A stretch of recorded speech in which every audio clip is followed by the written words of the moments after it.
The Florida Thoroughbred Breeders and Owners Association and the Florida Department of Agriculture present Thoroughbred Week with John Henderson. Also presented by ADENA Springs South, Daily Racing Form, Double Diamond Farm, Gulfstream Park, Jerry Parks Insurance Group, Lamholm South, Ocala Breeders Sales Company, and Tampa Bay Downs.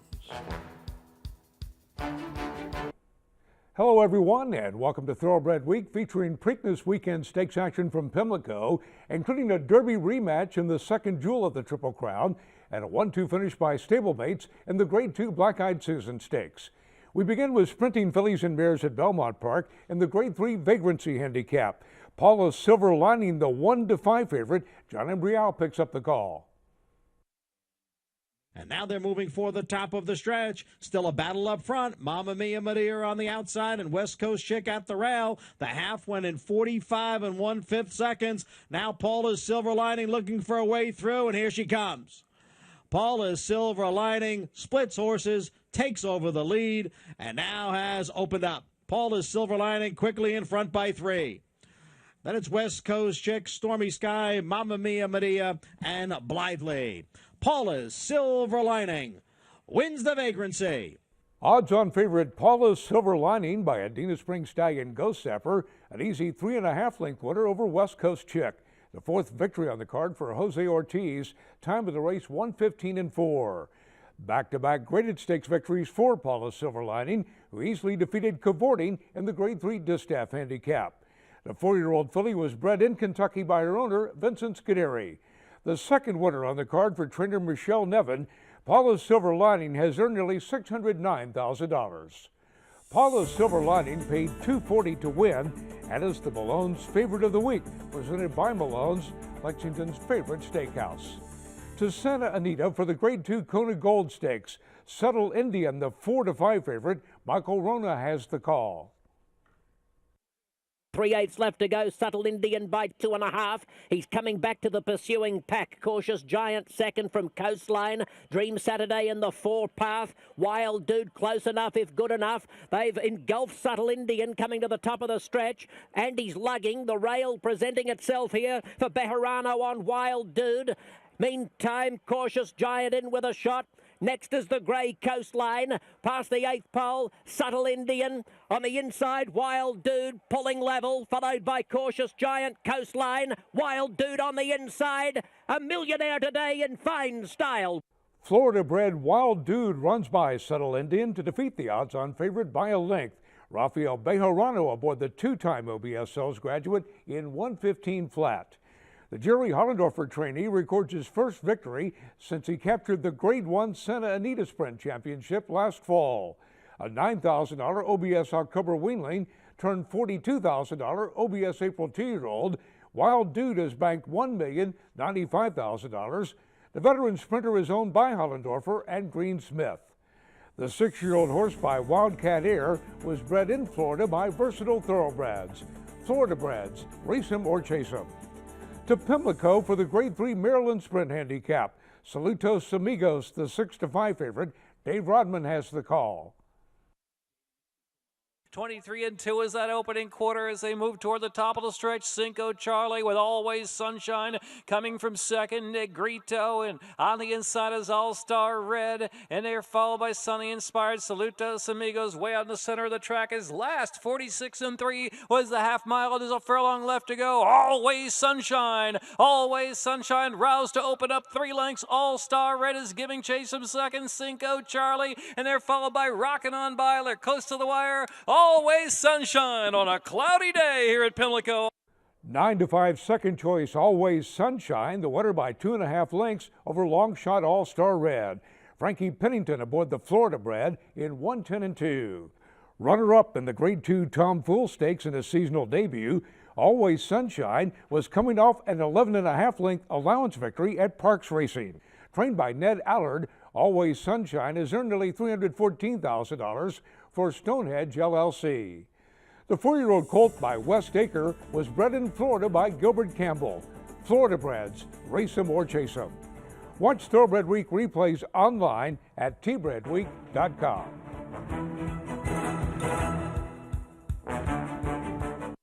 Standing at Crestwood Farm is Jack Milton, the only Grade 1 winning son of leading sire Warfront to retire to stud in 2016. He blazed a mile in 133 flat, winning the Poker Stakes at Belmont Park, and easily won the Grade 1 Makers 46 mile at Keeneland. From a tremendous female family, his first 3 dams are sired by precocious 2-year-olds on dirt. A commercial pedigree, Jack Milton's full sister sold for $1.9 million at Keeneland November. Claiborne Farm presents Blame, a 3-time Grade 1 winner with earnings over $4.3 million. Blame's historic victory over Zenyatta in the Breeders' Cup Classic solidified his Eclipse Award as champion older male. At stud, Blame was the leading second crop sales sire with yearlings bringing up to $600,000 and the leading second crop sire with 8 graded stakes horses, including 2015 winners March, Onus, and Far From Over. Blame at Claiborne Farm. Now a Florida thoroughbred history moment. Founded in 1956, Ocala Stud is the oldest active thoroughbred farm in Florida and a pioneer in the thoroughbred industry. The landmark Ocala Stud's message is simply put, if you want a runner, look to Ocala Stud. Ocala Stud revolutionized the worldwide industry, creating 2-year-old in training sales. Now represented by the 3rd generation of the O'Farrell family, the farm's reputation as a top producer of thoroughbreds makes them a symbol of excellence. This has been a Florida thoroughbred history moment. There's a new day dawning in Florida. Never before has a Breeders' Cup Classic winner retired to stud in the Sunshine State. Until now. ADENA Springs presents 3-time Grade 1 winner and earner of over $4 million, Fort Larned.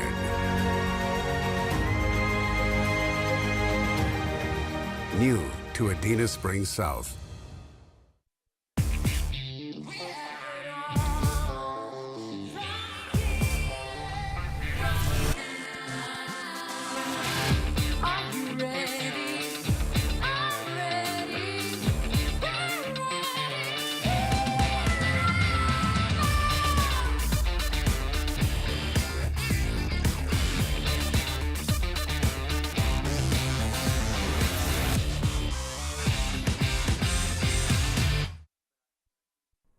Welcome back to Thoroughbred Week with the Grade 2 Californian Stakes coming up in the segment. We begin with fillies and mares at Pimlico and the Grade 3 ALLAIRE DUPONT DISTAFF Stakes. Mei Ling, the 2-1 favorite. Dave Rodman has the call. There's 3 furlongs left to go. 6 and 1, 12 and 4/5 of a second. Super Majesty's made all the running. Chocolate looming from second on the outside toward the quarter pole. It's a length lead for Super Majesty as they reach the top of the stretch. Chocolate on the outside trying to play catch up. Mei Ling is in between horses trying to burst. Then Camille Claudel followed by Savings Account. Late run on the inside from Joint Return is picking up pieces very late. There's a furlong left to go. Chocolate. Chocolate in front from Super Majesty. And a late run from Theogony. Theogony's rolling on the outside. Here comes Theogony. Chocolate, Theogony. Chocolate won it from the late rushing Theogony. 7-2 second choice. Chocolate holds off the late charge of Theogony by half a length. Brian Hernandez Jr. up in 150-4. Winner of the Grade 3 Fall City Handicap last fall, the Neil Howard trainee was last seen finishing 3rd in the Grade 3 Double Dog Dare Stakes. The 4-year-old filly by Candy Ride was bred in Kentucky by her owner, Stoneway Farm. Chocolate has earned $386,000. For all your insurance needs, a specialist at Jerry Parks Insurance Group is there to assist you with 40 years of exceptional coverage. Look for Jerry Parks, John Cassie, or Kelly Weeks at the OBS June sale. Next on the Preakness Eve card, the Grade 3 Pimlico Special. Noble Bird, the 4-5 favorite. Once again, here's Dave Rodman. Noble Bird in a 47-2, cruising in comfortable half mile under Julien Leperoux. Has the lead by 2 lengths now with 4.5 furlongs left to run in the Sagamore Spirit Pimlico Special. And here is Warrior of the Roses still holding second. Savoy Stomp is in third. It's another length and a half. He's in front just to the outside of Idola Porteño and a fully ridden Golden Glint in the back of the pack. Into the far turn, Noble Bird 6 and 1, 12 flat leading the way from Warrior of the Roses, then Savoy Stomp. Idolo Porteño still at an even pace and trying to chase that second flight as they reach the top of the stretch. A quarter to go at Pimlico, and it's Noble Bird who's asked to burst away from him with a 5-length cushion on Warrior of the Roses in second. Idolo Porteño to the center of the track, followed by Savoy Stomp, and then Golden Glint, and he's in front. A furlong left to run, and it's all Noble Bird flying away from them in the Pimlico Special. Noble Bird, full of run under the line to make it a double-digit margin. Odds-on favorite Noble Bird by Gainesway Stallion Birdstone draws off to defeat Idolo Porteño by 11 1/4 lengths. Julian Leperoux aboard in 155 flat.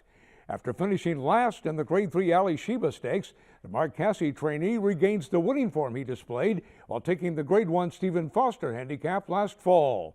The 5-year-old horse was bred in Kentucky by Jack Swain and was a $105,000 yearling. Noble Bird has earned $755,000 for John Oxley. Julian Leperoux with the Safe Ride of the Week, presented by Sally Horse Fans, the safest way to the winter circle. To Santa Anita for the Grade 2 Californian Stakes, Lieutenant Colonel, the 9-10 favorite. Once again, here's Michael Rona. They're at the half-mile pole in the Californian, and Lieutenant Colonel has moved away from El Huerfano to lead by 1 1/4. 1 length away to Second Summer, Point Piper.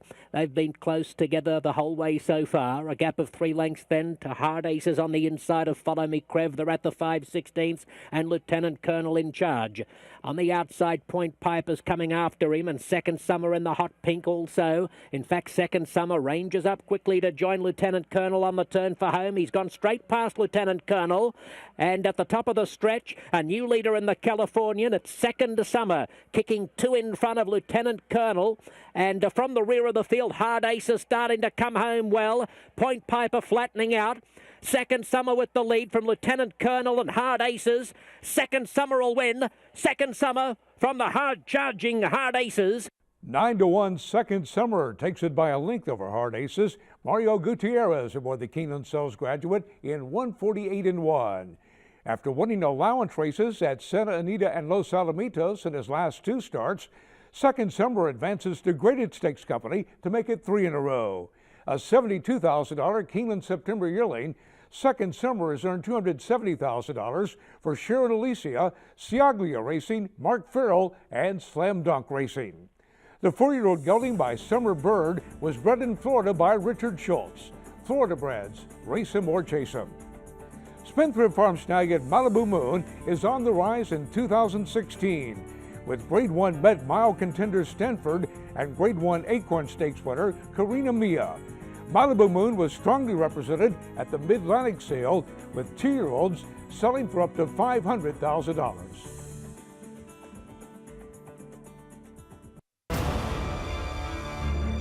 And Startup Nation is a very promising colt. Bolo absolutely annihilated them. Miss Temple City sharp in the hilltop.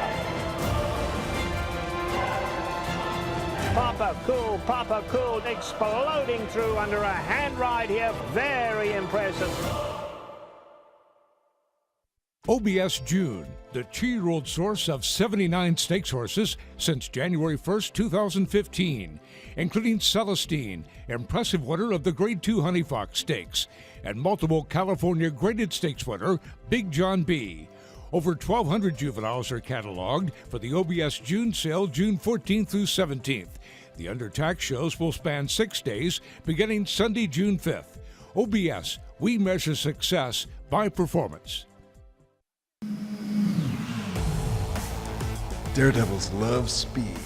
Daredevil has opened up here in the stretch. In fact, when I think of his victory in the Champagne, 3 numbers come to mind. 107. It's Daredevil with a 4-length lead. You tell me the last horse to win a Grade 1 at 2 with those kind of speed figures? I can. Uncle Mo. Pretty good company if you ask me.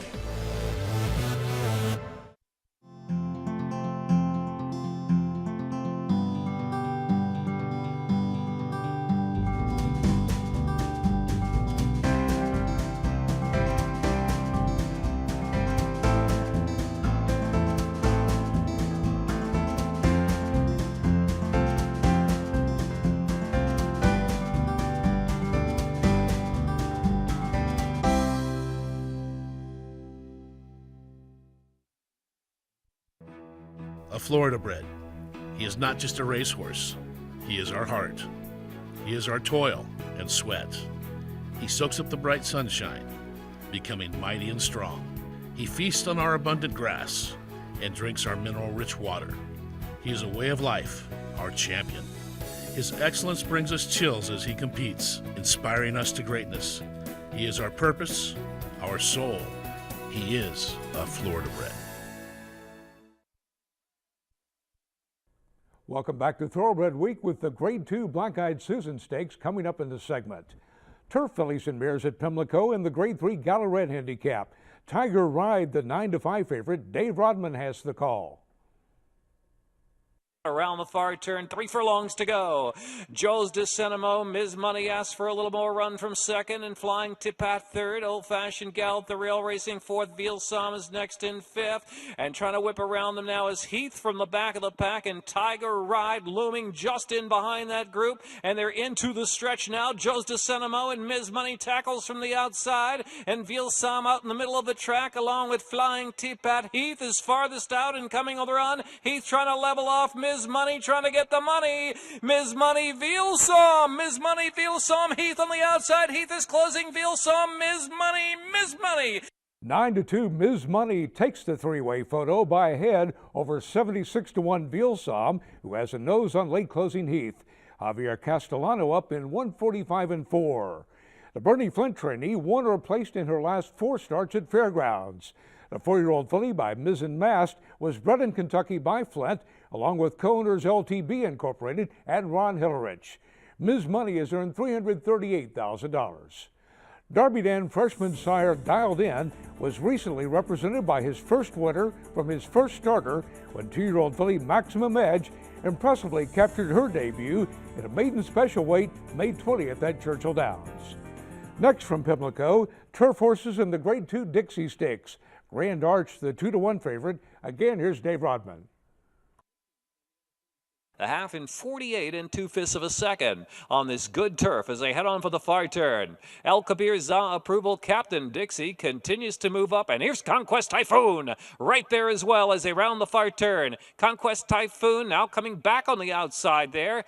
About the outside is Grand Arch, who's up to take the lead. And Grand Arch and Za Approval and El Kabir made a comeback move, but is now shuffled back into third. The outside is Ring Weekend as they reach the top of the stretch and swing for home. It is Grand Arch leading the way. Grand Arch, Ring Weekend out in the center of the track. Captain Dixie's trying to punch through some traffic. Conquest Typhoon continues a big brave battle on the inside. On the far outside, Takeover Target might roll the top over the top of them. Takeover Target is coming. Takeover Target is trying to get up. Takeover Target perfectly timed by Joel Rosario.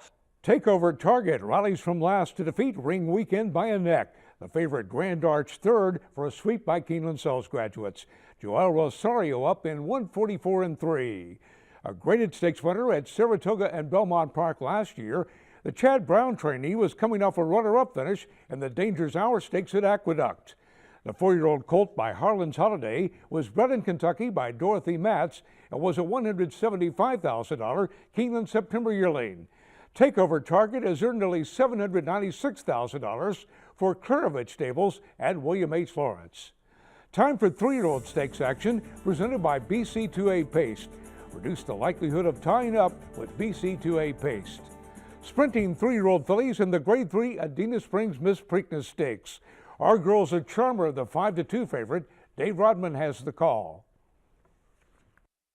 Quick release by ahead from Moment is Right, and Our Girl's a Charmer lurking on the outside from third. A 22-second razor-sharp opening quarter mile. Ultra Brat chasing that trio. Then it's a Driven Simple Surprise racing to the outside. Banry's in between horses as they swing in, and she's already down to the inside. The half went in 45 4/5 of a second, and it's Quick Release. Quick Release there, and opening up 2 lengths, a furlong left to go. Moment is Right, and here's One True Kiss closing, and Lost Raven, One True Kiss. Lost Raven will outrun One True Kiss to the line. Lost Raven and John Velasquez. 7-2 second choice Lost Raven by Coolmore America's Stallion Uncle Mo rallies to defeat 17-1 One True Kiss by 3/4 of a length. John Velasquez, the winning jockey, in 1:11-2. The Todd Pletcher trainee was last seen wiring the field in the Cicada Stakes at Aqueduct. The winner was bred in Kentucky by her owner, Rapoli Stable. Lost Raven has earned $290,000. Next from Pimlico, 3-year-old fillies in the Grade 2 Black-Eyed Susan Stakes. Landover C at 8-5, a slight favorite over Go Maggie Go. Once again, here's Dave Rodman.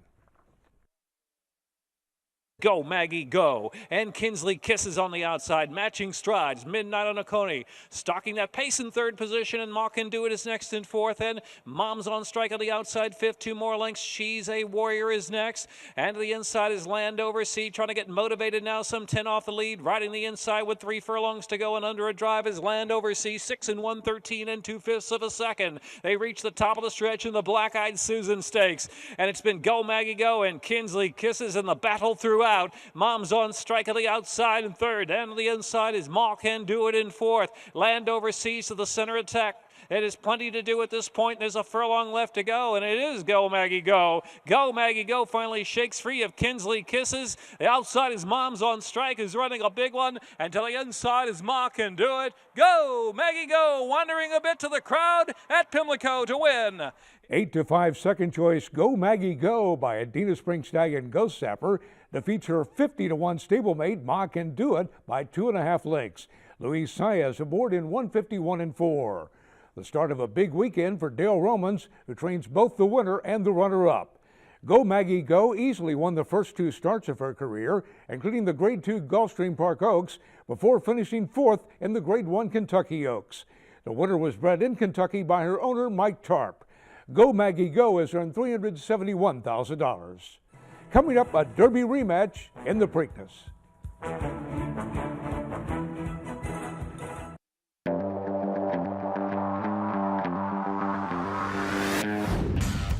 Mama Joyce to kick off the early pick 4 with an easy win.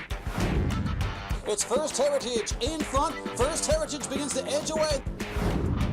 Stick Stately Dude gets there and pulls away in the end.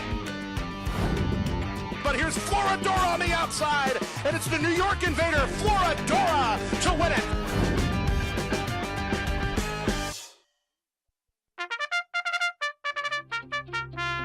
Since Florida's first Kentucky Derby winner, Needles, in 1956, Florida has produced 50 national champions, the 11th Triple Crown winner, 13 Classic winners, 155 millionaires, memorable performances, and 26 Breeders' Cup winners. Produce your next champion in Florida.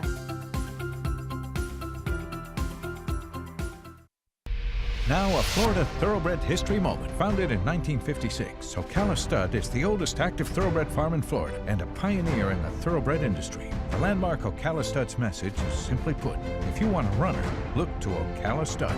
Ocala Stud revolutionized the worldwide industry, creating 2-year-old in training sales. Now represented by the 3rd generation of the O'Farrell family, the farm's reputation as a top producer of thoroughbreds makes them a symbol of excellence. This has been a Florida Thoroughbred history moment. Quillen has been providing quality leather goods worldwide since 1982. Our custom halters are handmade in the nation's largest halter shop right here in Paris, Kentucky. From checkbook covers, wallets, and a variety of gift items, or one of our famous handcrafted halter plate belts or work belt, all are hand finished in our leather shop. And for over 30 years, not a lot has changed in the way we do business and the quality of service and products you'll get at Quillen. Quillen Leather and Tag, South Main Street in Paris, or online at quillen.com. Keeneland September sales graduates continued Triple Crown success with 2-time Keeneland sales grad Nyquist's win in the Kentucky Derby. Nyquist, he has won the Kentucky Derby! Followed by September sold Exaggerator's come from behind victory in the Preakness Stakes. But Exaggerator has won the Preakness Stakes! Keeneland Sales, producing more graded stakes winners than all others combined. Find your next graded stakes winner September 12th through the 24th. Time now for the feature race of the week presented by Keeneland, investing in racing's future since 1936. To Pimlico for the 2nd jewel of the Triple Crown, the Preakness Stakes. Undefeated Kentucky Derby winner Nyquist, the 3-5 favorite. Here's the call by Dave Rodman. And they're off at the 141st running of the Preakness Stakes. A nice break there for Nyquist, awesome speed, and Uncle Lino to run with Nyquist early. So Nyquist has inside and outside company with the opening furlong. Down to the inside is Uncle Lino. Awesome speed on the outside is pressing 2, and Collected will settle right off the pace in fourth, just 4 lengths in the front into the first turn run, followed by Lauben and Stradivari as they round that turn. And down to the inside, we have Abiding Star. Exaggerator is now about 11 lengths from the Duelers up ahead, and Fellowship follows that, and it's a big distance back to Cherry Wine, and Lonnie is last of them all, got to be 25 lengths off a 22-1 opening quarter. Wicked pace indeed. And on the outside, Nyquist going to go on with it. Nyquist takes over from Uncle Lino by a half length. Nyquist now trying to edge away just a bit, but Uncle Lino, a determined foe, and is coming back for more. And Awesome Speed is racing third. Stradivari is fourth. Down to the inside, Exaggerator's on the prowl. And here comes Exaggerator now up the inside, just a length and a half or 2 off the lead. Collected as an outside journey. They're followed by Lauben and Abiding Star in Fellowship. And next is Cherry Wine. Last still is Lonnie. 46 and 2.5 mile. 6 in 1, 11 and 4/5 of a second. 3 furlongs left to go. And Uncle Lino's grabbed that lead. Nyquist still battling on the outside. Oh, it's been a brutal battle. A quarter to go at Pimlico. Exaggerator switches to the outside and is coming after Nyquist, who turns for home with the lead. But Exaggerator sweeps up on the outside. And so Exaggerator looking to turn the tables on Nyquist, who's down to the rail. In the final furlong of the Preakness, Stradivari's moved to the third. Nyquist laboring. There is Exaggerator. Exaggerator and Kent Desormer at the 16th pole from Nyquist. Exaggerator in the Preakness turns the tables on Nyquist, who's trying to hang on to second. 5-2 second choice Exaggerator takes advantage of the hot pace, the sloppy track, and a brilliant ride by Kent Desormo to score by 2.5 lengths over Cherry Wine, who noses out Nyquist for place. The Keeneland Sales graduate clocked in 158 and 1. After finishing behind Nyquist on 4 occasions, including a closing second in the Kentucky Derby, Exaggerator finally defeats his rival in the Preakness. The colt by 2007 Preakness Stakes winner Curlin was bred in Kentucky by James B. Murphy. Trained by Kent Desormo, Exaggerator has earned $2,971,000 for Big Chief Racing and Partners. The future Classic winner was consigned by Warrendale Sales to the 2014 Keeneland September yearling sale, where the colt was purchased by Big Chief Racing for $110,000. Preakness Stakes winner Exaggerator, the Keeneland Sales graduate of the week. We'll have Memorial Weekend Stakes action, including the Grade 1 Gamely Stakes and the Grade 2 Charles Whittingham Stakes from Santa Anita next week here on Thoroughbred Week. Thoroughbred Week is presented by the Florida Thoroughbred Breeders and Owners Association and the Florida Department of Agriculture. Online at tbredweek.com.